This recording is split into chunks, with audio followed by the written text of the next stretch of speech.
kan hak demokrasi, hak politik setiap orang, setiap menteri sama saja. Yang paling penting presiden itu boleh loh kampanye. Presiden itu boleh loh memihak.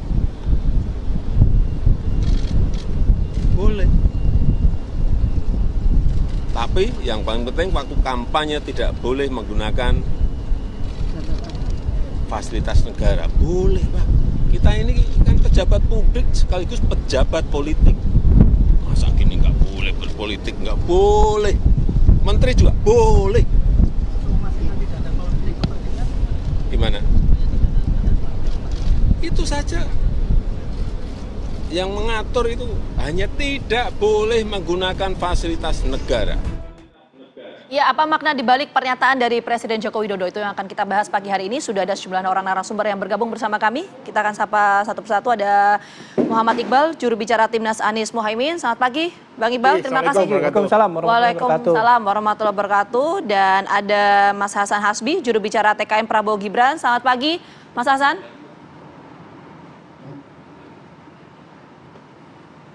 Pagi Mas Hasan. Selamat pagi, kedengeran nggak suara saya? Halo, selamat pagi.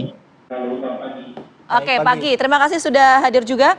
Dan ada Heru Dewanto selaku Sekretaris Eksekutif TPN Ganjar Mahfud. Selamat pagi Mas Heru. Pagi. Terima kasih sudah hadir. Dan ada Prof. Siti Zuro, peneliti senior politik BRIN. Selamat pagi. Ya, selamat pagi. Assalamualaikum warahmatullahi wabarakatuh. Waalaikumsalam warahmatullahi wabarakatuh. Saya mau ke Prof. Wiwi terlebih dulu. Prof, dengan apa yang disampaikan oleh Pak Presiden soal berpihak, aturannya memang sudah ada, tapi dalam konteks politik, konteks kontestasi Pilpres 2024, implikasinya apa sih, Prof? Gitu. Implikasinya ya, karena sudah panjang ini diskusinya. Jadi menurut saya memang banyak ya pakar hukum, khususnya pakar hukum tata negara yang berargumentasi atas nama tentunya hukum ya, perspektif hukum dengan pasal, ayat dan sebagainya, itu jelas sekali. Tapi dalam konteks ini kita harus ingat ada filosofi teks dan konteks gitu ya. Nah, bagaimana presiden dalam hal ini gitu ya memahami filosofi negara bangsa kita ya dalam keadaan pemilu seperti ini. Lalu teksnya itu seperti itu, tapi konteksnya ini loh. Konteksnya itu kita sedang menghadapi gitu ya etika yang menurun, penegakan hukum yang longgar banget gitu ya. Dalam konteks itu kita berpikirnya adalah dampak, implikasi gitu ya. Karena apa?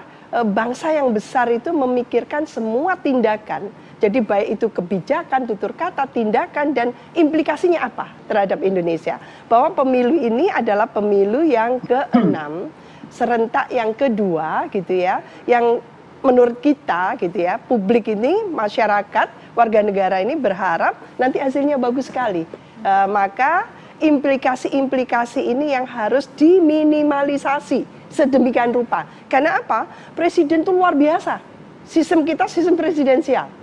Ya, demokrasi yang kita jalankan ini menjalankan sistem presidensial. Artinya presiden memiliki otoritas paling tinggi di bidang eksekutif. Oke, apa implikasinya dengan pernyataan presiden seperti itu? Ini birokrasi ini, dalam perspektif birokrasi ya, bahwa birokrasi itu karakternya itu sangat top down, sangat hierarkis gitu ya, mulai nasional, provinsi, kabupaten, kota, turun kecamatan, desa, kelurahan. Nah, itu birokrasinya panjang. Nah, birokrasi yang hierarkis seperti itu butuh role model, butuh kebijakan yang jadi panutan. Jadi sekali presiden mengatakan tidak apa-apa, karena jabatan politik, jabatan pemerintahan itu bisa, iya.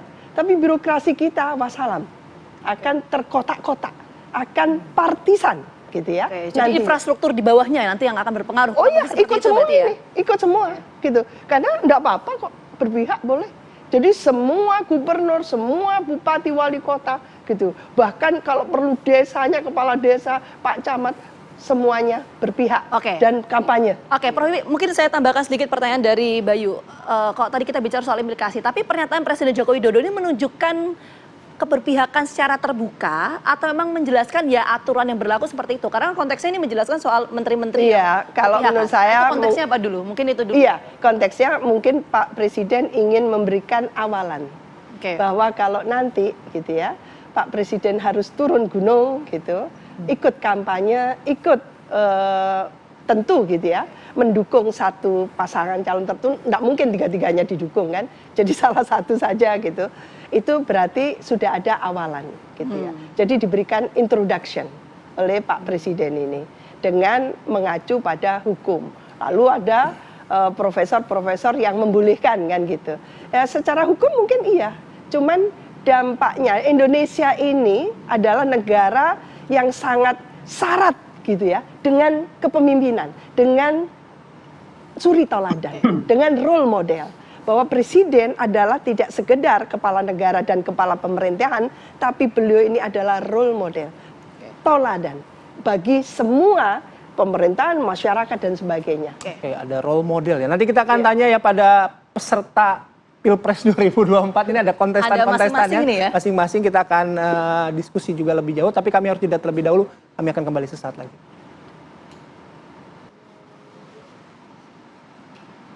Oke, kita lanjut lagi kembali berbincang di Apa Kabar Indonesia Pagi. Saya langsung ke Bang Iqbal sebagai peserta pemilu Pilpres 2024, kontestan begitu ya. Bagaimana memaknai apa yang disampaikan oleh Pak Presiden kemarin? Ya, yang pertama, ini kan akhirnya terbuka ya, bahwa apa yang kami duga mulai dari skenario MK ya, yang dulu kan pada nggak ngaku tuh, ini nggak ada, kami nggak tahu, itu anak muda yang ngajuin. Kan udah terbuka lebar bahwa sebenarnya Pak Jokowi dibalik ini semua. Yang kedua, kami menduga ini kayaknya surveinya nggak naik-naik ini, ya kan, sehingga Pak Jokowi harus turun tangan. Karena kalau kita bilang, kan selalu di framing, Pak surveinya bagus ya. Padahal Pak Prabowo Sandi dulu lawan Pak Jokowi itu udah 47%. Gibran masuk malah turun, sekarang 43%, 44%. Jadi artinya sebenarnya yang didukung Pak Jokowi ini mobil mogok susah gitu loh. Sehingga Pak Jokowi harus menurunkan bansosnya lah, ya, harus menurunkan harga dirinya mungkin untuk supaya mendorong supaya ini jadi. Padahal sebenarnya yang paling mudah didorong itu Pak Anies atau Mas Ganjar gitu loh, karena nggak punya masa lalu, nggak punya sejarah kelam gitu ya. Jadi kita melihat bahwa apa yang disampaikan Pak Jokowi ini berisiko. Pertama, keamanan kepala negara. Kalau dia tidak boleh menggunakan fasilitas negara, bagaimana nanti keselamatannya? Siapa yang tanggung jawab? Ya. Yang kedua, harga dirinya. Bagaimana mungkin dia pernah menyerang Pak Prabowo loh? Sebagai mempertanyakan integritasnya, mempertanyakan lahannya, mempertanyakan keberpihakannya pada perempuan, mempertanyakan integritasnya kepada korupsi. Lalu dia akan menjilat ludahnya sendiri sebagai presiden. Kalau Samara sama Grace itu mungkin dia belum jadi pejabat publik, tapi ini seorang presiden, gitu loh. Jadi kami menduga bahwa ini ada masalah dengan surveinya. Ya, survei berarti ya? Iya, karena di survei internal kami Pak 02 ini nggak lebih dari 40% lah. Oke. Jadi ada ketakutan dan kecemasan. Oke, berangkatnya dari survei berarti. Saya ke Mas Hasan. Ya, 1, 2, 3 dulu, biar adil ya, 1, 2, 3 dulu. Mas Hasan, gimana Anda memaknai apa yang tadi disampaikan oleh Pak Presiden kemarin dan juga yang disampaikan oleh Bang Iqbal barusan? Kalau kita kan nggak ada memaknai ya, yang memaknai itu kan orang-orang yang gelisah aja kan. Kita paham banyak orang yang gelisah di luar situ gitu, terutama kompetitor, terutama orang-orang yang memang tidak suka dengan pasangan Prabowo Gibran. Kalau itu sih buat kita kan sah-sah saja. Tapi begini, kalau kemudian semuanya mengakui bahwa secara hukum tidak ada masalah, ya kita harus akui juga sama-sama bahwa ini sebenarnya boleh-boleh saja dan tidak perlu dijadikan kontroversi. Tapi kalau kemudian muncul kegelisahan bahwa ini akan menimbulkan efek misalnya ketidaknetralan, ya kan, akan menimbulkan, wah nanti camat-camat juga ikut nggak netral dong, nanti kepala desa ikut nggak netral dong, nanti ASN ikut nggak netral dong. Kalau begitu kita ubah aja aturannya, presiden nggak boleh maju 2 kali. Kan kalau logika-logika seperti itu kan sama halnya dengan kalau misalnya ada capres incumbent, kemudian dia maju untuk masa jabatan yang kedua. Apa bedanya? Jadi kalau begitu kita ubah aja aturan. Kenapa ketika tahun 2019 tidak muncul isu-isu seperti ini, kalau tahun 2024 jadi masalah yang seperti ini? Padahal tahun 2019 presidennya Pak Jokowi, capresnya juga Pak Jokowi. Kurang bersatu apa gitu? Kalau soal eksistensi kurang bersatu apa dan nggak bisa dipisahkan itu. Pak Jokowi sebagai calon presiden dengan Pak Jokowi sebagai presiden waktu itu nggak bisa dipisahkan. Kalau ini yang menjadi kekhawatiran para pengamat, Ini yang menjadi kekhawatiran para akademisi, ubah aja aturannya. 1 periode aja kita jadi presiden gitu. Nggak boleh 2 periode. Jadi menurut saya ini dicari-cari lah. Dicari-cari ini. Jadi bukan sesuatu yang prinsipil, bukan sesuatu yang betul-betul jadi masalah, tapi kemudian dijadikan masalah. Kami memahami banyak orang yang hari ini perasaannya serba nggak enak, ya, minum nggak enak, makan nggak enak, tidur nggak enak. Kami memahami itu. Tapi ini kan kompetisi yang harus kita jalani. Jangankan soal pernyataan presiden yang kayak gitu. Kalau misalnya Pak Jokowi tampil di publik aja makan siang di restoran sama Mas Gibran, pasti sama juga kehebohannya. Jadi menurut saya hari ini kan kita lagi meramai-ramaikan isu seputar Pilpres saja. Kebetulan Pak Jokowi ditanyakan soal menteri-menteri yang berkampanye, kemudian Pak Jokowi menjawabnya dengan seperti itu. Lalu kemudian dibesar-besarkan seolah-olah ini akan ada masalah dengan ASN, akan ada masalah dengan pemerintahan dan segala macam. Kalau itu yang menjadi logika dan itu yang jadi tempat berdirinya, harusnya diubah aja aturannya, nggak boleh ada incumbent maju 2 kali kayak gitu. Nah kalau soal ini ya, soal bilang survei ini karena survei nggak naik-naik, dan ada yang bilang kemudian surveinya nggak lebih 40% dari kalau menurut survei internalnya, saya yakin itu yang survei nggak bisa survei itu. Karena polster-polster yang kredibel, polster-polster yang kita ke Mas Heru. Oke, silakan. Oke, ada kekhawatiran kata Mas Hasbi ya. Ya ini kan kekhawatiran kalah aja gitu tadi. Ya, jadi luber dan jurdil itu kan prasyarat untuk menghasilkan pemilu yang legitimate dan juga kredibel. Untuk menghasilkan pemimpin yang legitimate dan kredibel. Legitimate kan kaitannya sama hukum. Kredibel kaitannya sama etika, kepatutan, dan kepantasan. Jadi kita tentu saja berharap kita akan memilih mendapatkan pemimpin yang memenuhi kedua-duanya. Kredibel tapi juga legitimate. Nah prosesnya itu yang harus kita perhatikan. Nah sebetulnya kita masih berharap lah. Presiden memang mengatakan bahwa apa yang disampaikan kemarin itu memang secara hukum atau secara legal ya dimungkinkan. Tapi kan belum tentu dieksersis oleh yang bersangkutan. Nah kita bisa berharap ke depan Presiden ini tidak mengeksersis ya, kewenangan legalnya untuk melakukan pemihakan atau lagi berkampanye. Karena kalau berkampanye ini kan masalahnya kan bukan kampanye yang istilahnya itu crossing kan. Beliau kan sebenarnya berasal dari salah satu partai. Nah ini kan kaitannya kalau dia berkampanye ke salah satu pihak yang masih ada kaitan kekeluargaan, ini jadi persoalan kan. Nah jadi yang kita khawatirkan sebetulnya bukan hanya masalah perangkat negara ya, tapi juga masalahnya adalah influence. Tadi Bu Siti mengatakan yang namanya leadership itu kaitannya dengan influence. Ini yang lebih kita khawatirkan. Nah sekarang kalau kita melihat pimpinan tertinggi atau panglima tertinggi TNI itu kan presiden. Kalau kita minta TNI harus netral, Polri harus netral, pimpinan tertingginya nggak netral kan jadi agak itu akan susah. Berpengaruh ke infrastruktur di bawahnya. Tapi mungkin tadi ditanggapi dulu, Bang Hasan kan menyampaikan kenapa nggak dipermasalahkan yang waktu 2014-2019 waktu jadi incumbent terus kemudian berkampanye lagi, kenapa nggak dipermasalahkan yang itu? Baru yang ini dipermasalahkan. Ya, jawab dulu. Ya itu tadi kan secara tidak langsung sudah saya katakan gitu ya. Kalau misalnya kalau di Amerika nih ya kan Obama kampanye untuk Hillary Clinton waktu itu. Ya kan partainya sama gitu kan. Sekarang kan mau berpihak kemana nih sekarang persoalannya kan? Kan ada kaitannya sama kekeluargaan. Nah, ini nggak boleh, yang perlu kita jaga bersama-sama. Oh, jadi konteks ada relasi keluarga itu yang disoroti berarti ya? Ya ada, itu kan jadi kelihatan tidak netral jadinya kan kalau begitu. Oke, Bang Iqbal seperti apa? Menjawab tadi. Kenapa yang dibilang Bang Hasbi tentang etika yang nggak ada pelanggaran hukum. Pak Jokowi, keluarganya mulai dari Pak Jokowi diusung PDIP dua kali jadi wali kota. 1 kali jadi gubernur DKI Jakarta, 2 kali jadi presiden, menantunya diusung jadi wali kota, anaknya diwakil wali kota Solo. Lalu dia pindah, meninggalkan. Itu memang secara hukum nggak melanggar, tapi etikanya di mana, gitu loh. Makanya saya melihat ada 2 kesamaan antara Pak Jokowi sama Pak Prabowo ini. Sama-sama pernah menyakiti orang mendukungnya. Pak Prabowo 64 juta orang yang pernah mendukungnya, dia tinggalan begitu saja dengan alasan persatuan. Kalau persatuan dari awal, nggak usah jelek-jelekin dari awal, nggak usah nyerang-nyerang dari awal gitu loh. Kalau mau persatuan, nggak usah sampai orang banyak KPPS meninggal dunia untuk menyelenggarakan pemilu, ada pendukungnya yang tewas, baru bilang persatuan gitu loh. Harusnya dari awal persatuan, nggak usah jadi mau ikut kontestan kalau mau persatuan. Kalaupun persatuan, nggak usah ambil jabatannya, ya. Ayo saya dukung Pak Jokowi, saya minta maaf saya udah jelek-jelekin dia, tapi jabatannya diambil, lalu mengatasnamakan negara dan bangsa.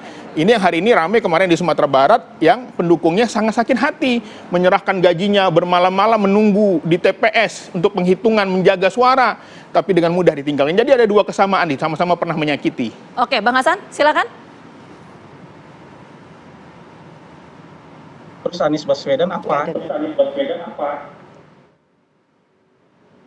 Ya, kalau mengungkit-ungkit itu Anies Baswedan harus kita hukum seperti apa gitu. Jadi menurut saya ini perdebatan-perdebatan yang kalau kita sih sudah meninggalkan itu. Ada urusan-urusan masa lalu ya biarin aja. Kalau urusan hari ini itu kan urusan kesepakatan politik. Ya, Pak Jokowi punya kesepakatan lebih bertemu kepentingan politiknya dan kesepakatan politiknya dengan Pak Prabowo. Ya kan? Anies Baswedan dulu berdarah-darah didukung oleh Pak Prabowo dengan luar biasa, kemudian meninggalkan Pak Prabowo juga. Walaupun pernah statement tidak akan pernah menjadi bagian dari orang yang mengkhianati Pak Prabowo, tapi kemudian dia khianati juga. Tapi kan akhirnya itu kita biarkan saja. Ya kita biarkan saja. Karena ini urusan kesepakatan politik. Anies Baswedan tidak bisa lagi bersepakat dengan Pak Prabowo, ya kita biarkan saja. Politik ini kan jadi kalau misalnya PDIP bilang tidak akan pernah bekerja sama dengan PKS misalnya, tapi karena urusan politik nanti bisa saja bekerja sama. Ya karena misalnya sama-sama nggak suka dengan Pak Prabowo, sama-sama nggak suka dengan Pak Jokowi, kemudian juga bisa bersama-sama. Jadi politik itu harus kita tempatkan dalam konteks praktis, ya ujungnya adalah kesepakatan politik. Jadi menurut kita ini nggak usah dibesar-besarkan seolah-olah kita tidak melakukan hal yang sama. Menurut saya dosanya Anies terhadap Pak Prabowo juga tidak kalah besarnya kalau kita mungkin ya kayak gitu. Jadi ini yang mau saya dudukkan. Jadi kalau dalam konteks dalam konteks pidato Pak Presiden ini, saya yakin 100% Pak Jokowi tidak akan menggunakan haknya itu. Tapi kan televisi, media, orang-orang yang aktif dalam kompetisi politik hari ini kan butuh berita. Jadi ini aja yang kita layani sebenarnya. Karena di kita juga sebenarnya nggak ada rencana Pak Jokowi ikut kampanye. Saya yakin juga Pak Jokowi nggak punya rencana sama sekali untuk ikut kampanye. Tapi ketika ditanyakan, loh menteri-menteri kok ikut kampanye Pak? Ya menteri-menteri boleh ikut kampanye. Asal cuti, jangankan menteri, presiden juga boleh. Kalau kita mau menempatkan konteks, kan konteksnya jadi bukan untuk urusan yang mana-mana seperti itu. Kenapa Bang Iqbal? Iya, saya kira kalau Pak Jokowi, udahlah, dulu kan ngomong, Mas Gibran baru 2 tahun jadi wali kota, nggak akan mungkin. Ya jangan percaya juga Mas Hasbi, ya kan? Karena prakteknya berbeda, selalu berbeda gitu loh. Dulu mengatakan ya kan tidak akan mencalonkan anaknya, ternyata mencalonkan gitu loh. Sekarang menyatakan tidak akan kampanye, belum tentu, masih ada waktu gitu loh. Oke, silakan Mas Hasbi gimana? Nggak masalah gimana? Ya kita nggak ada masalah, teman-teman PKS, teman-teman pendukung Anies nggak percaya itu juga nggak masalah. Sama juga kita nggak percaya sama Mas Anies, sama kita nggak percaya sama PKS itu sama aja. Karena konteksnya sekarang kita berdiri dalam posisi yang berbeda. Jadi kalau kayak gitu, tapi kan kita melihat kampanye ini tinggal sedikit lagi. Dan Pak Jokowi nggak menggunakan hak dia sebagai warga negara untuk kampanye, dia sampai sekarang nggak gunakan. Itu aja yang mau dilihat. Jadi menurut saya kalau ada yang khawatir wajar lah. Pak Jokowi itu kan punya daya dorong elektoral luar biasa. Ya, Pak Jokowi itu dicintai oleh masyarakat. Approval ratingnya tinggi. Jadi kalau Pak Jokowi nanti misalnya turun kampanye ada kekhawatiran. Walaupun saya mau tekankan bahwa hari ini kan nggak bisa disembunyikan lagi. Mau Pak Jokowi ngomong, mau Pak Jokowi tidak ngomong, kan sudah tahu posisi Pak Jokowi di mana. Masyarakat juga tahu dengan sangat clear posisi Pak Jokowi di mana. Ya, para kontestan politik juga sangat clear tahu posisi Pak Jokowi di mana. Kan nggak mungkin kita bilang Pak Jokowi ada di belakang Anies, nggak mungkin. Nggak mungkin juga kita bilang Pak Jokowi ada di belakang Mas Ganjar, walaupun misalnya ada harapan-harapan kayak gitu, nggak mungkin.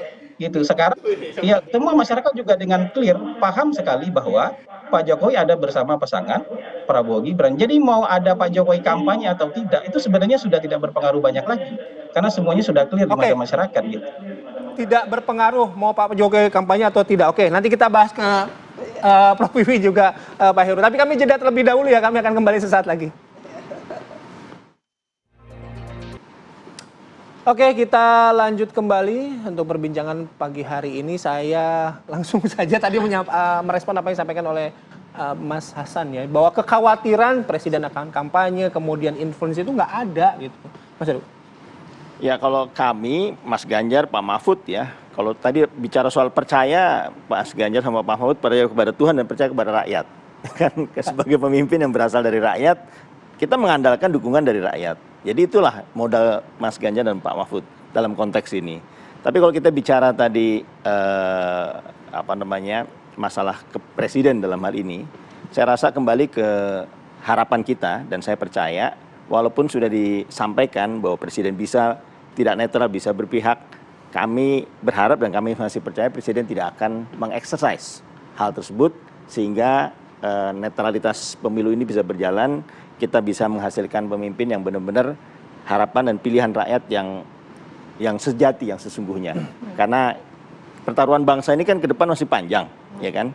Jadi kita berharap sungguh-sungguh besok ini hasilnya adalah hasil yang tidak hanya legitimate, tapi kredibel. Karena kita butuh pemimpin yang benar-benar memiliki kredibilitas dan legitimasi untuk memimpin bangsa ini ke depan. Oke, nah kalau kita bicara soal keberpihakan ini kan juga menarik ya. Ini sebetulnya keberpihakan, netralitas, ini konteksnya seperti apa? Karena tadi Mas Heru kan juga menyampaikan, kita contoh misalnya di Pilpres Amerika Serikat, waktu itu Barack Obama juga mendukung secara terbuka Hillary Clinton. Nah itu jadi seperti apa sih konteks netralitas ini, bagaimana kita memaknai itu? Memaknai netralitas ini kita bisa melihat dari seluruh aturan yang berlaku kan, pihak-pihak mana saja yang harus netral. Kita kan sudah tahu kalau TNI, Polri, dan ASN memang harus netral dalam hal ini. Dengan demikian ya kita berharap gitu kan, dari atas ke bawah semuanya netral, termasuk pemimpin tertingginya juga harus netral. Jadi kalau kita bicara netralitas, itu tidak hanya secara regulasi dan aturan, tapi juga semua perspektif yang mengikutinya, termasuk perspektif kepatutan, perspektif etika, yaitu semua meliputi dan mengikuti bersama dengan aturan yang berlaku. Karena tidak semua bisa diregulasi sebetulnya kan. Semangat untuk netral ya kan, itu bisa diregulasi sebagian. Sebagian lagi kan tidak. Yang penting niat kita mau netral atau tidak. Oke. Nah, itu kembali akhirnya kepada implementasinya.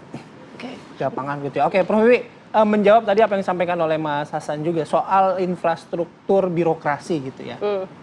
Kalau Mas Hasan sih bilang tadi kan ya nggak mungkin lah gitu soal kampanye Pak Presiden tadi gitu. Kalaupun misalnya itu dipermasalahkan soal infrastruktur birokrasi, ya udah aturannya saja yang diganti gitu. Iya, tadi menarik ya ketika kita mencoba mengkomparasikan dengan Amerika. Ketika Obama mendukung Hillary. Jangan lupa di Amerika itu punya Bill of Government Ethics. Jadi ada etika pemerintahan, undang-undang etika pemerintahan yang itu harus diikuti. Kita punya baru di rancangan undang-undang, belum ketok palu menjadi undang-undang. Lah itu yang harus menjadi rujukan. Mengapa? Ini baru satu sisi saya lihat dampaknya kalau nanti ada pernyataan bahwa boleh berpihak, boleh berkampanye gitu. Sementara yang bersangkutan bukanlah running gitu ya, tidak running untuk dirinya sendiri. Jadi birokrasi kita di Indonesia itu punya sejarah yang beda, Mas Hasbi. Jadi Mas Hasan Hasbi tadi itu mengatakan itu ya, punya sejarah yang beda. Kita punya sejarah pahit dengan birokrasi ini. Tidak pernah memposisikan dirinya profesional. Selalu ketarik-tarik politik. Itu sejarahnya. Itu zaman kolonial dia menjadi istilahnya katalisator gitu antara penjajah dengan yang dijajah. Lalu ketika merdeka jika kita saksikan gitu ya di Orde Lama itu beberapa departemen miliknya partai tertentu. Di eranya Orde Baru birokrasi ini betul-betul gitu ya seperti partai politik dengan Golkar waktu itu contoh gitu. Ketika era reformasi dengan sistem multipartai banyak, apa yang terjadi? Ditarik kemana-kemana. Contoh yang paling clear adalah pilkada. Jadi birokrasi kita rusak di daerah. Satu contoh itu. Nah di nasional kita harapkan jangan sampai seperti itu. Kita punya KASN, Komite Aparatur Sipil Negara, yang sekarang sudah dibubarkan. Itu yang ber-MOU dengan Bawaslu RI dengan KPU RI untuk bagaimana netralitas ASN itu terjaga. Begitu beratnya kita menjaga itu. Sekarang kita nggak punya itu. Lalu sekarang birokrasi kita seolah-olah menjadi ruang yang mudah sekali ditarik. Oke, kita tangkap perspektifnya Prof. Wiwi. Artinya ini sistem ini yang pada akhirnya bisa mempengaruhi pernyataan Presiden ini bisa berpengaruh terhadap infrastruktur di bawahnya. Tapi saya ingin singgung sedikit untuk bahan diskusi kita juga di segmen ini. Yang membedakan tadi apa ya kalau kita berkaca di Pilpres Amerika Serikat dengan misalnya konteks Presiden dari tahun ke tahun yang terjadi di Indonesia. Birokrasi itu profesional. Bu Mega, Pak SBY pun juga kan kampanye meskipun itu statusnya sebagai kontestan kan. Nah, apa yang membedakan? Apa yang membedakan menurut dengan konteks saya hari ini misalnya di sana itu hukumnya tegak. Bill of Government Ethics itu betul-betul exist gitu ya. Jadi ada istilahnya ada reward and punishment. Jadi akan ada penalti terhadap tentu gitu ya pemilu yang distortif atau penyimpangan atau pelanggaran. Nah, tentu ya kita ini masih grepe gitu untuk membangun birokrasi yang istilahnya itu dengan apa ya kelas dunia gitu. Bagaimana kelas dunia? Setiap pemilu ditarik ke politik. Setiap pemilu ditarik politik. Itu kalau kita tanyakan negara tetangga kita saja, Singapura. Apakah Singapura itu punya birokrasi juga ditarik birokrasinya untuk kepentingan presidennya yang mau? Nggak ada urusan itu. Nah, birokrasi di Indonesia itu tidak imun. Bang Iqbal, bagaimana? Ya, saya kira ada 3 hal ya. Apa yang membedakan itu? Ya, saya tidak lebih fokus ke tadi tentang governance, saya lebih kepada politiknya ya. Makanya Pak Prabowo, Mas Gibran ya, kalau kampanye itu banyaklah mendengar masyarakat, kayak Mas Anies, supaya surveinya naik, bukan curhat malah. Nggak bisa baik kalau ngomong lagi soal survei tadi kita Mas Hasan, ya itu nggak bisa survei aja ya, karena apa? Karena saya amati setiap turun ke bawah itu malah curhat. Saya dikasih nilai sekian, oh pintar atau goblok gitu ya kan. Jadi orang antipati, jadi blunder terus. Jadi harusnya memang kalau turun dengerinlah rakyat apa aspirasinya. Yang kedua jangan nyenggol-nyenggol orang. Kemarin nyenggol Mas Tom Lembong, begitu disenggol menteri-menteri turun semua rame. Wah, bilang pembohong lah segala macam. Itu kan narasi-narasi orde baru lah itu. Kalau kita debat dengan data aja, nggak usah bawa-bawa. Bang Iqbal, ini kita mungkin fokus gini. Yang membedakan apa? Misalnya waktu di Pilpres Amerika Serikat itu kan juga berpihak juga. Terus waktu itu yang membedakan Bu Mega juga di berkampanye. Presiden meskipun sebagai kontestan. Apa yang membedakan? Memiliki skenario ingin 3 periode. Lalu nggak bisa, tidak didukung, dapat perlawanan. Akhirnya pakai skenario baru namanya proksi, menggunakan anaknya. Jadi intinya rakyat harus paham bahwa ini Pak Jokowi ingin melanjutkan kekuasaannya dengan cara yang lain. Itu loh intinya. Oke. Mas Hasan? Melanggar hukum. Ya, yang mau ditanyakan ke saya apa? Cuma menanggapi aja. Ya, menanggapi apa yang tadi. Tadi udah dijelaskan oleh Prof. Wiwi. Kalau birokrasi kita punya sejarah kelam, jadi tidak imun, jadi pasti akan ditarik-tarik. Itu kan menjawab apa yang disampaikan Anda juga tadi, bahwa kalau misalnya ada soal infrastruktur birokrasi ya, kalau misalnya masih bisa ditarik ke sana ke sini ya diubah aja aturannya. Tapi kan rupanya sejarah kita tidak begitu gitu. Ya, pertama ini kan sebenarnya sejalan. Kalau misalnya memang ada kekhawatiran soal birokrasi, ya tidak netral gara-gara melihat pucuk pimpinannya kemudian berpihak, berkampanye atau bahkan menjadi calon, menurut saya yang paling fundamental adalah rubah aturan. Kita hanya boleh jadi presiden sekali saja, karena begitu maju untuk kedua kalinya akan sama lagi problemnya kan, khawatirannya akan sama saja. Menurut saya itu kenapa di masa lalu tidak muncul kekhawatiran, tapi sekarang ketika Pak Jokowi tidak maju lagi justru terdapat kekhawatiran. Yang kedua, saya ingin katakan bahwa kalau misalnya meng-underestimate birokrasi, meng-underestimate masyarakat, menurut saya ya kita nggak maju-maju. Kalau kita belajar gini misalnya, tahun 2014, ya, tahun 2014 itu 70% kepala daerah baik bupati maupun gubernur itu mendukung Pak Prabowo. Jadi ketua tim suksesnya Pak Prabowo. Tapi yang diputuskan oleh masyarakat adalah Pak Jokowi. Itu artinya masyarakat kita itu punya rasionalitasnya sendiri. Masyarakat kita itu punya pilihannya sendiri yang nggak boleh kita underestimate. Kita ini kan kadang-kadang percaya, kita ini kadang-kadang suka teriak-teriak suara rakyat, suara Tuhan. Tapi di lain pihak kita kemudian nggak percaya bahwa suara rakyat itu suara Tuhan. Karena kita percaya masyarakat bisa disetir, masyarakat bisa diarahkan, masyarakat bisa dimobilisasi, masyarakat bahkan bisa diintimidasi untuk mengubah pilihannya. Ini kan sudah pernah kejadian, kita bicara fakta aja. Ketika tahun 2014, ya, 70% kepala daerah itu mendukung capres tertentu, tapi masyarakat memutuskan berbeda.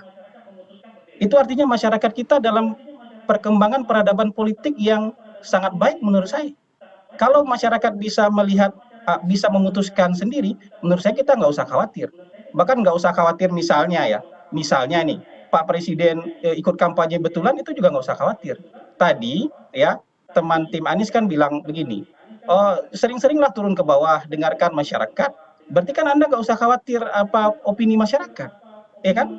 Nggak usah khawatir misalnya presiden kampanye juga Anda nggak usah khawatir, karena masyarakat punya opini dan penilaian mereka masing-masing.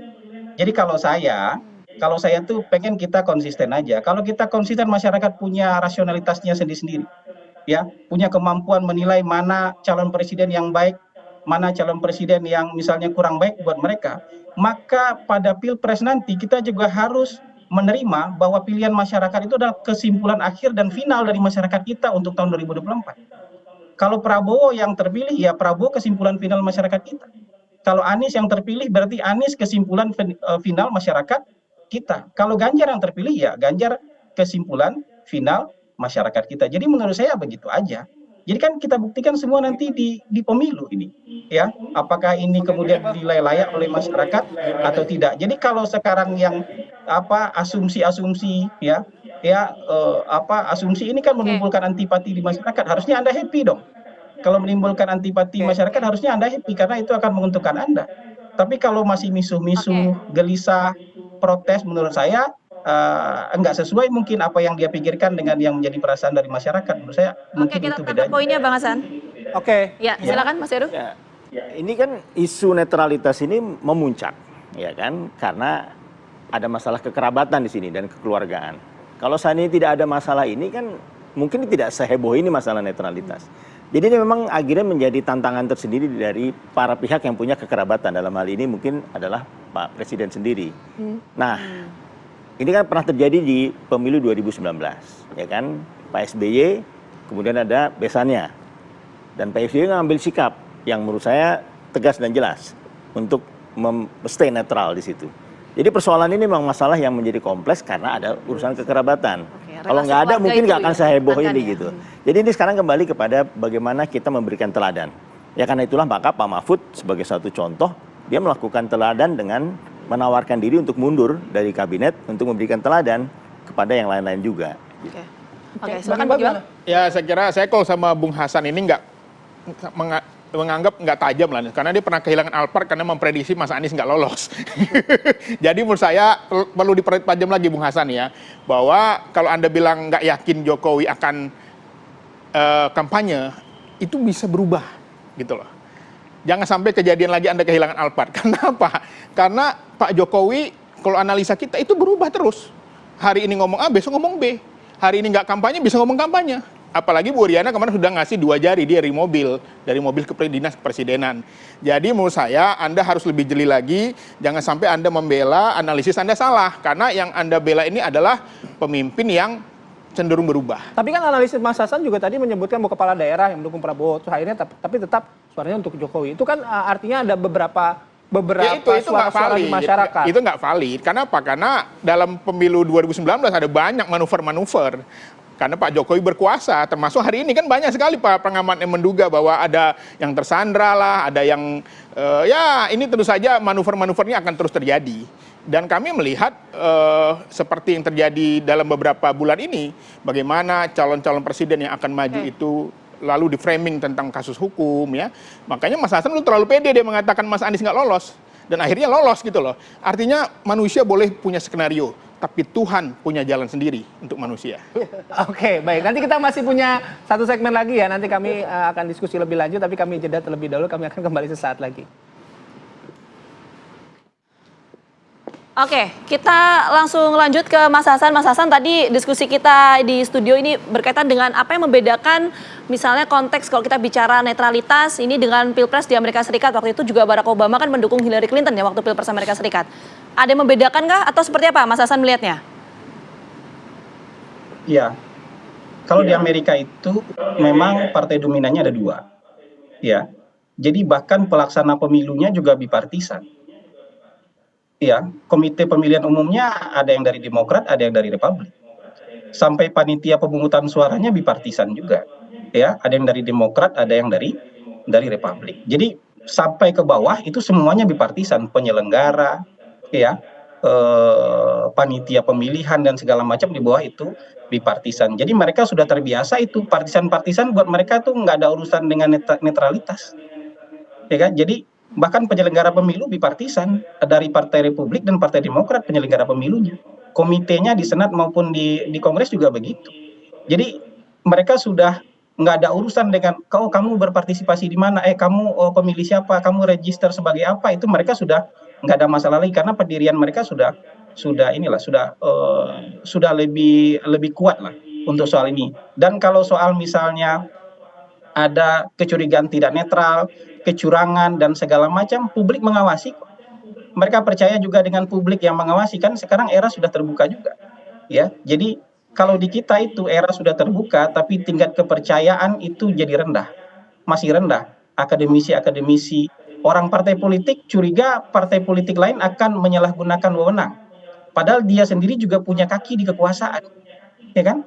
Pendukungnya Mas Anies kan juga punya kekuasaan di pemerintahan ini. Partai Nasdem, Partai PKB itu punya kekuasaan di pemerintahan ini, punya kementerian yang berada di bawah mereka. Iya, Partai PDIP bagian terbesar dari kekuasaan ini, punya kementerian-kementerian besar yang juga ada di bawah kendali mereka. Ya, pendukung Pak Prabowo juga bagian besar dari pemerintahan ini, punya juga birokrasi-birokrasi yang ada di bawah mereka. Tapi kalau ada penyalahgunaan, ya, kalau ada penyimpangan hari ini itu dengan mudah bisa diketahui. Masyarakat kita itu mungkin hampir semuanya punya kamera, jadi tidak gampang hari ini untuk melakukan penyalahgunaan, penyimpangan, ketidaknetralan, itu tidak gampang, dengan cepat bisa jadi viral itu. Itu yang membuat saya sama sekali tidak khawatir, ya, sama sekali tidak khawatir kalau akan ada penyimpangan atau penyalahgunaan kewenangan baik di birokrasi, itu ya, menurut Mas Hasan ya, dan segala macam. Jadi buat saya gini, kalau mau menang itu Anda mau mobilisasi berapa orang? Anda harus mobilisasi 100 orang. Kalau mau menang dengan intimidasi, Anda harus intimidasi lebih dari 100 juta orang. Kalau mau mobilisasi, Anda harus mobilisasi lebih dari 100 juta orang, dan itu nggak mungkin nggak ketahuan, ya, nggak mungkin nggak ketahuan. Nah, nanti tadi sekarang terakhir, artinya ada era keterbukaan, ya. Semua orang bisa mengawasi gitu ya. Ada keterbukaan, semua orang bisa mengawasi. Oke, saya langsung semua orang bisa Mas Heru. Jadi Ya, soal kekhawatiran ya, penyalahgunaan wewenang. Dan kemudian juga soal distribusi kekuasaan ya, mungkin PDIP, PKB, Nasdem memang sekarang masih ada di pemerintahan. Nah, artinya dengan keterbukaan, kalau Mas Hasan bilang tadi, akan sulit menyalahgunakan kewenangan, memobilisasi dengan jumlah yang begitu banyak, karena semua orang, ya seperti kata Caimin, kalau misalnya ada yang curang, teriakin kan, artinya semua orang jadi pengawas juga, Mas Heru. Ya, juri dan luber sekali lagi itu adalah tanggung jawab kita semua, ya kan, untuk menjaga agar itu terjadi atau terjagalah. Nah, karena itulah maka dari kami sendiri, tim hukum kami dipimpin Pak Todung kan sudah juga melakukan pelaporan-pelaporan. Paling tidak sudah 40 pelaporan yang kami sampaikan secara formal dari tingkat pusat sampai ke daerah. Nah, tinggal sekarang bagaimana para penyelenggara pemilu ini merespon ini sehingga memberikan keyakinan kepada masyarakat bahwa pelaporan-pelaporan yang mereka sampaikan, mereka berikan itu direspon, ya, kemudian ditindaklanjuti seperti apa. Nah, ini yang paling penting kita pastikan. Kalau tidak, lama-lama orang jadi malas melapor. Melapor berkali-kali, ternyata tidak ada respon, tidak ada tanggapan apa-apa, tidak ada tindak lanjut apapun dari sana. Oke. Bang Iqbal gimana? Ya, saya kira ini masyarakat bisa menyaksikan bahwa di era pemerintahan presiden siapapun, fenomena ini tidak pernah terjadi. Baru kali ini. Jadi Fenomena yang mana ini? Fenomena bagaimana presiden mencoba berkampanye untuk anaknya. Dengan soft, ya. Saya mengatakan walaupun secara hukum tidak ada, tapi saya merasakan betul, rakyat merasakan betul bagaimana soft. Kemarin ketika ada debat lomba cerdasan Pancasila, yang satu nggak diginiin, tapi yang dua diginiin, ya kan. Dari ibu negara sudah begini, ya. Ya, saya kira nanti rakyat juga akan melihat bahwa keadilan itu akan mencari jalannya sendiri. Oke. Prof Wiwi.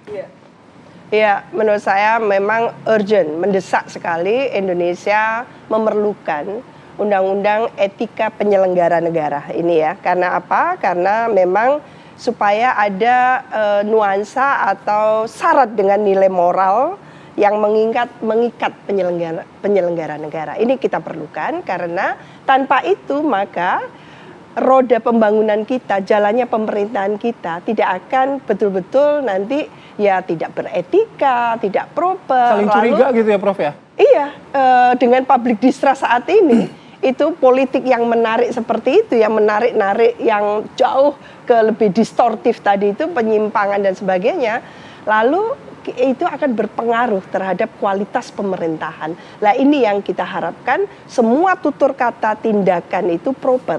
Kita tidak bisa, ini demokrasi, enggak apa-apa, enggak boleh seperti itu. Jadi undang-undang etiknya itu yang ditekankan ya, supaya sistemnya terbentuk soal etika itu ketika ini yang terkatung-katung sudah lama. Jadi salah besar kalau dikatakan setiap pemilu atau pilkada masalah birokrasi ini tidak dipermasalahkan. Ada, selalu dipertanyakan, dan bahkan saya termasuk yang sangat concern. Karena apa? Karena dipaksa birokrasi itu masuk ke ruang tarik-menarik kompetisi kontestasi tadi. Tapi kalau kata Mas Hasan tadi ya artinya kita nggak maju-maju kalau kita selalu mencurigai hal tersebut gitu loh. Bukan seperti itu, bahwa demokrasi kita butuh etika, demokrasi kita butuh penegakan hukum, itu. Jadi siapa yang harus taat kepada itu? Penyelenggara negara. Jadi Pak Jokowi termasuk penyelenggara negara kan gitu. Jadi, dengan semua aparatnya ke bawah. Ya, gitu. sistem itu yang harus dibentuk kalau menurut Prof Wiwi. Saya mau ke Mas Hasan lagi, tadi menanggapi yang disampaikan oleh Bang Iqbal. Kalau kita bicara soal netralitas, boleh berkampanye, tidak, aturannya boleh, tapi yang dipermasalahkan oleh Bang Iqbal adalah berkampanye untuk keluarga, ada relasi keluarga di sana. Mas Hasan menanggapinya seperti apa? Itu dulu mungkin. Ya, bagaimana saya menanggapi sesuatu yang sebenarnya nggak masalah kemudian dimasalahkan sama orang gitu loh. Itu kan masalah buat mereka aja karena posisinya berbeda. Gini, 7 bulan yang lalu, Anda bisa baca itu berita, 7 bulan yang lalu Adian Apitupulu itu bilang Pak Jokowi akan menjadi bagian dari tim kampanye Ganjar. Nggak ada yang ribut. Cek aja beritanya. Hasto bilang 7 bulan yang lalu bahwa Pak Jokowi kalaupun cawe-cawe pemilu adalah cawe-cawe dalam rangka memenangkan Ganjar. Nggak ada yang ribut. Ketika Pak Jokowi bilang calon presiden kita adalah yang rambutnya putih, nggak ada juga yang ribut. Ini kan yang meributkan ini kan yang ada dalam posisi yang berbeda aja. Mereka nggak ribut waktu itu, hari ini karena posisi yang berbeda, kemudian ribut. Termasuk juga soal ngacung-ngacungin jari. Kalau misalnya masyarakat bisa menilai itu, ya kita serahkan kepada masyarakat nilai. Buat saya menghindari mempermasalahkan sesuatu yang nggak masalah kemudian dijadikan masalah gitu. Kita mau bicara apa kan gitu. Jadi ketika misalnya hari ini kan gini, masa iya Pak Jokowi ada di belakang Mas Anies kan nggak mungkin. Masa iya Pak Jokowi ada di belakangnya Mas Ganjar nggak mungkin juga hari ini. Pak Jokowi hari ini berada di belakang Pak Prabowo dan Mas Gibran. Dan yang dipercaya oleh Pak Jokowi untuk melanjutkan legasi-legasinya adalah Prabowo dan Gibran. Sesederhana itu. Jadi buat saya kalau misalnya Pak Jokowi Pak Jokowi ditafsirkan dengan jari, saya nggak mau mempermasalahkan tafsiran soal jari. Ibu Iriana ditafsirkan soal jari, kita nggak mau mempermasalahkan soal itu karena buat kami hari ini dan buat masyarakat baik begitu juga buat kompetitor kan semuanya sudah clear. Posisi masing-masing sudah clear gitu. Kecuali masih ada yang berharap di ujung-ujung Pak Jokowi masih mau dukung Mas Ganjar atau berharap gitu ya Pak Jokowi akhirnya memutuskan lain, tapi itu kan harapan-harapan aja. Yang kita baca sekarang kan adalah kejadian dan fakta hari ini. Jadi menurut saya soal jari dan soal yang lain-lain saya nggak mau komentar ya gitu. Oke, tadi Mas Hasan menarik ya menyampaikan bahwa Pak Presiden ada di belakang Mas Gibran dan juga Pak Prabowo. Tapi begini, memang di aturannya diperbolehkan, di undang-undangnya diperbolehkan untuk berkampanye. Tapi bagaimana kemudian memisahkan dan memastikan bahwa Presiden ini tidak akan menggunakan fasilitas negara? Karena di aturan jelas Mas Hasan, diperbolehkan berkampanye tidak diperbolehkan untuk menggunakan fasilitas negara. Bagaimana memisahkan ini dan menjamin ini tidak saling berkaitan? Ya TV One kan kameranya nempel sama Presiden kan? Kan nggak mungkin Presiden kemana-mana tanpa ada TV One misalnya. TV One kameranya ada sama Presiden kan? Kalau tiba-tiba Presiden kampanye digabung dengan fasilitas negara, ada kamera TV One di situ kan? Itu akan merugikan Pak Jokowi, akan merugikan Pak Prabowo Gibran kalau misalnya itu dilakukan kan? Gitu. Oke, artinya menurut Anda akan banyak orang yang mengawasi banyak pihak yang mengawasi kalaupun misalnya presiden menggunakan fasilitas negara, begitu? Iya kan akan merugikan kita. Begitu ada kamera TV One, kamera TV lain, ketika presiden melakukan itu kan merugikan pasangan Prabowo Gibran. Oke. Kalau menggunakan fasilitas baik. negara untuk kampanye kan tiba-tiba akan merugikan kita gitu. Jadi justru yang khawatir kita dong. Nggak usah Anda yang khawatir. Oke. Yang khawatir kita dong jadinya. Perlu khawatir soal itu nggak? Ya saya kira makanya disitulah resikonya menurut saya. Bagaimana Jokowi tanpa pampres pas pampres, mungkin nggak? Beresiko sekali. Orang Pak Prabowo aja nggak bisa lepas dari ajudannya kok. Ya, tapi ya udahlah, orang kan mungkin memaklumi ya karena beliau harus didampingi terus, harus dipenggangin ya, jarum jalan ya. Jadi makanya kita melihat ini adalah kalau terjadi itu adalah keputusan yang sangat berisiko bagi dirinya dan bagi demokrasi Indonesia. Kenapa? Kepala negara tanpa pengawalan, tanpa protokol yang ketat itu sangat berisiko. Karena apa? Karena hari ini kita melihat ya bagaimana partai politik sama-sama ingin bagaimana demokrasi ini berjalan dengan baik. Tetapi kalau Pak Jokowi di situ cawe-cawe, tapi memang sejak awal udah cawe-cawe sih memang. Tapi kan nggak ribut kalau kata Mas Hasan 7 bulan yang lalu ketika misalnya Pak Jokowi mau mendukung Pak Ganjar nggak ribut. Ya beda, karena Pak Ganjar kan bukan adiknya Jokowi, bukan anaknya Jokowi. Beda lah, ini memang satu ini berbeda masalahnya adalah sejak reformasi 98 aktivis rakyat mahasiswa turun ke jalan untuk memberantas apa yang disebut dengan KKN, korupsi dan nepotisme. Tetapi kalau itu terjadi, ini akan tentu saja akan memicu bagaimana timbul aktivis, pergerakan mahasiswa juga akan bangkit, akan sadar. Kenapa? Alarm waspadaannya akan meningkat. Karena apa? Karena ada ya yang berupaya untuk menggunakan kekuasaannya untuk memenangkan anaknya. Oke, silakan Mas Heru tadi ditanggapi. Kalau untuk Mas Ganjar nggak masalah itu. Ya, begini loh. Ini kan pada saat presiden ya punya pilihan menggunakan mengeksersis ya peluangnya atau haknya dia untuk berkampanye memihak gitu, bisa dieksersis bisa tidak dieksersis kan.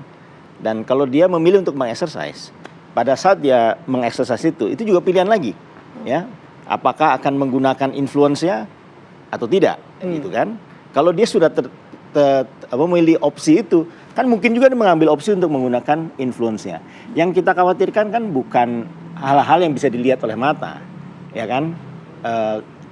Pelanggaran yang dilakukan oleh ASN, TNI dan sebagainya. Hal-hal yang tidak terlihat ini yang bisa dihasilkan dari influence. Ini yang lebih kita khawatirkan sebetulnya. Hal yang tidak terlihat yang gimana kira-kira Mas Heru? Ya influence misalnya yang tidak terlihat kan. Misalnya kemarin ada kata-kata sekian banyak pengusaha sudah ke sana, itu gimana tuh? Itu kan influence namanya, kan bisa terjadi kayak gitu. Oke. Lagi-lagi ke Mas Hasan. Tadi menjawab tadi Bang Iqbal tadi soal ya. Kalau akan berbeda memang konteksnya, karena yang sekarang yang bertarung dalam kompetisi ini adalah anaknya Pak Presiden. Nah soal influence, ada beberapa influence yang dikhawatirkan juga bahwa oleh Mas Heru tadi, ada ya influence yang mungkin tidak nampak gitu ya, tapi itu mungkin bisa berpengaruh, Mas Hasan. Ya, kita mau bicara apa ini? Mau bicara barang gaib atau apa ini? Influence tidak tampak tapi berpengaruh. Gini lah. Jadi yang kita lihat tuh yang ada depan mata aja lah. Ya. Kalau misalnya yang ada depan matanya seperti ini, faktanya seperti ini, itu aja. Kalau di belakang-belakang itu kita bikin teori konspirasi nanti yang tidak tampak itu. Ya. Saya sih nggak mau terjebak dalam teori konspirasi ya. Ya. Tapi tadi saya mau komentar, kalau Pak Jokowi berpihak tapi tidak mendukung anaknya nggak apa-apa. Tapi kalau dia mendukung anaknya jadi masalah. Ini bukannya terbalik ini logikanya.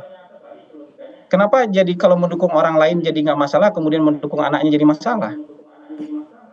Menurut saya ini logika terbalik ini. Kecuali gitu, kalau konteks nepotisme misalnya, orang boleh ribut kalau tiba-tiba misalnya di zaman Pak Jokowi Gibran diangkat jadi menteri. Kayak yang dilakukan oleh misalnya Erdogan, menantunya dijadikan menteri. Ya kan? Kalau itu orang menuding nepotisme boleh lah. Tapi ini ada anaknya Pak Jokowi ikut kompetisi. Jurinya bukan Jokowi, ya. Yang menentukan berhasil atau tidaknya bukan Jokowi, yang menentukan itu masyarakat. Kalau yang seperti itu, ya buat saya, ya kan kita percaya nggak sih dengan kedaulatan masyarakat sebenarnya? Atau jangan-jangan nih orang-orang nggak ada yang percaya dengan kedaulatan rakyat sebenarnya? Kalau kami percaya dengan kedaulatan, kami percaya bahwa masyarakat itu bisa menilai dan memutuskan dengan benar. Ini masalah buat saya ini yang menjadi kekhawatiran. sedikit saya nambahin ya. Oke. Ya, Yang jadi silakan Bang masalah Iqbal. adalah ketika pencalonnya saja itu sudah ada nuansa nepotisme juga, di mana pamannya menjadi salah satu hakimnya gitu loh. Sehingga ini makin memperkuat bahwa memang Pak Jokowi ingin menggunakan segala cara upaya. Gitu. Kalau dia tidak ada masalah MK mungkin fine, oke. Tapi ini ada masalah di situ loh, pelanggaran etik Mas sampai Hasan. diberhentikan gitu loh. Silakan Mas Hasan. Boleh nggak saya ngomong agak sedikit keras? Kalau masih mempersoalkan proses, harusnya nggak usah ikut bertanding. Serius saya ini. Kalau masih ngomel-ngomel soal proses, nggak usah ikut bertanding. Karena nanti apapun hasilnya, Anda nggak akan terima hasilnya. Ya, kalau Anda sudah mau ikut berlaga ini, ya kita fokus sama pertandingan. Kalau masih mengungkit-ungkit masa lalu, proses apa dan segala macam, nggak usah ikut bertanding. Karena apapun hasilnya nanti Anda nggak akan terima. Ya, kalau mau gentleman ikut bertanding, kita bertanding, nggak usah ribut-ribut lagi soal proses. Karena kalau kali ini nanti 14 Februari kita akan balik lagi ke bulan Oktober. Apapun hasilnya di bulan Februari nanti, kalau masih misu-misu soal aturan, ya masih misu-misu soal proses, kita akan balik lagi ke bulan Oktober. Jadi kita bukannya bergerak maju, kita akan bergerak mundur. Itu menurut saya. Oke, jangan dipermasalahkan soal prosesnya. Gimana Mas Heru? Saya kepengen nambahin Mas Heru tadi itu ya. Mas Heru nanti nambahin sendiri ya. Tentang influence tadi, bukan gaib gitu ya. Tapi influence tadi salah satu contoh konkretnya masih saya konsisten dengan birokrasi. Ketika Pak Jokowi mengumpulkan kepala-kepala daerah, apa yang dikatakan bahwa anytime gitu ya. Itu. Jadi para penjabat ini anytime bisa penjabat atau sudah memang kepala daerah gitu ya, itu akan dievaluasi. Jadi kalau tidak proper maka akan semua kepala daerah ini dagdikduk, penjabat kepala daerah ini dagdikduk gitu ya, takut dong, gimana ini. Lah dalam konteks itu mungkin influence tadi itu yang quote unquote akan ada di tangannya Pak Jokowi kan gitu. Nah ini yang juga harus dipertimbangkan. Bagaimanapun juga ini masalah kekuasaan, masalah birokrasi yang ada di bawahnya, yang notabene yang sifatnya hierarkis tadi itu tidak bisa kita nafikan dan itu harus dipertimbangkan. Mereka tidak otonom dalam arti yang sebenarnya, apalagi hanya penjabat yang tidak dipilih melalui pilkada. Kan? Oke, kita soal persoalan yang balik lagi ke masa sebelumnya gitu. Patut atau tidak itu? Kalau misalnya kata Mas Hasan tadi ya, kalau misalnya Anda mempermasalahkan itu, kalau Anda kalah, pasti Anda tetap punya alasan untuk tetap mempermasalahkan itu gitu. Iya, itu masalah memori ya. Jadi memori kolektif publik yang bisa jadi yang dalam posisi yang kontra gitu ya, oposisi dengan Pak Jokowi, tentu memorinya kental dengan itu. Tapi yang pro pada Pak Jokowi tidak mempermasalahkan. Nah, hanya nanti pemilu tanggal 14 itu, Pilpres 14 itu yang akan menentukan memori kolektif siapa yang memenangkan, katakan gitu, mengatakan tidak terhadap hasil MK itu. Kan itu aja. Jadi Mas Hasbi ingin mengatakan itu kan Mas ya. Jadi menurut saya itu nanti siapa yang memang benar-benar secara rasional, secara logis mempertimbangkan Wapres ini tidak layak gitu. Karena ada sejarahnya seperti itu. Loh, yang pro mengatakan apa yang salah kan gitu.